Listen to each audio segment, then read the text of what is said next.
Ito na yung pinakamalaking oyster na nakain ko sa buong buhay ko. This is super fresh and sweet and I really loved it. Pagkatapos, umorder ako ng mango shake at tignan nyo rin kung gaano kalalaki itong mga mangga na to. 50 NT yung isa tapos yung lasa niya kahawig sa manggang damulag dito sa atin. O hindi to sa BGC ha, dito pa rin yan sa Taiwan at today nagpunta tayo sa Shilin Night Market. Hindi lang basta pagkain ang meron dyan. Ang daming outlet stores ng Nike, Adidas and other brands. Pwede ka ring manghuli ng sarili mong shrimp. Hindi ko lang alam kung bakit pero ang daming gumagawa nito. Sobrang laki ng night market na to, talagang mapapagod ka sa kakalakad. Madali lang naman puntahan. From Ximending, sasakay ka ng train sa Blue Line papunta ng Taipei Main Station and from there lilipat ka ng Red Line at sasakay papunta ng Jianshan Station. Konting lakad lang aabot ka na dito. Google Maps is the key. Huling gabi na natin dito sa Taiwan and we'll grab every chance we can get to get Taiwanese chicken cause these are so good. Tapos ang laki pa, good for sharing talaga. And again guys, pag magna-night market kayo dito, advisable to go in groups para laging may ka-share sa gastos at sa pag-ubos ng pagkain. Mag-strawberry tanghulo ulit tayo one last time at enjoyin natin yung matinding asim ng strawberry na yan. Ito namang susunod, not your ordinary marshmallows. Ito torch nila sa labas so you get that burnt, melty goodness tapos meron siyang ice cream sa loob. And since medyo matamis yan, bumili tayo nitong cranberry juice na may saktong asim. And lastly, bumaba kami dito sa B1 Food Court. Doon pa lang sa entrance ng Shilin Night Market, makikita mo na to. Dito nga sa baba, ang daming restaurants, halos local yung kumakain at ang mura lang ng food. Ito lahat yung in-order namin, nasa 420 NT ang total nito. This is bok choy, stir-fried in light soy and lots of garlic at isinabay natin sa shrimp fried rice. Ang galing kasi parang very familiar kasi nga naman pechay lang naman yan and fried rice pero at the same time iba. Syempre dahil sa mga spices na ginamit and overall iba talaga yung timpla nila compared sa ating mga Pinoy. At meron din silang bean curd roll. Sa lahat ng mahilig sa Chinese kikiam, eto yan. Syempre nagtapang-tapangan tayo at sumubok ng kanilang chili oil and grabe, nakakabigla rin yung anghang. Ooh, spicy!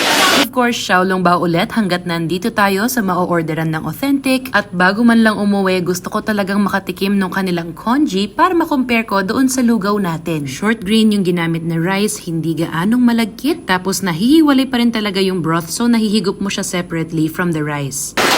Shallots, umami from the shrimp.